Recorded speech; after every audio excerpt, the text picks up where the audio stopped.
এখনকার দিনে যেসব সম্পর্ক ব্রেকআপ হয় এর পিছনে কিন্তু ছেলে আর মেয়েটার কোনো দোষ থাকে না। ঝগড়া তো প্রতিটা সম্পর্কে হয়। মেন মাথা কার থাকে জানো?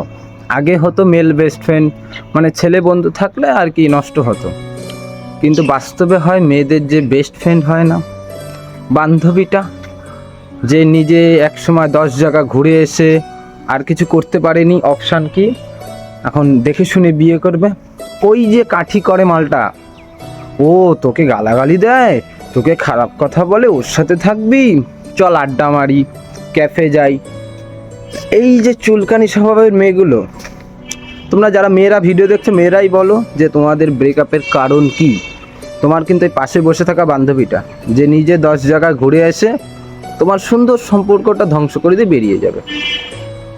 আচ্ছা বোন, পাশের জনকে যে নষ্ট করছো, বাবু ভালো থাকবে তো শেষে? সব মেয়েদের যে মেয়েরাই মেয়েদের সবচেয়ে বড় শত্রু। প্রতিটা মেয়ের পাশে একটা করে কালনাগিনী সাপ বন্ধু আছে, যারা তাদের সব থেকে বড় শত্রু, না চায় সে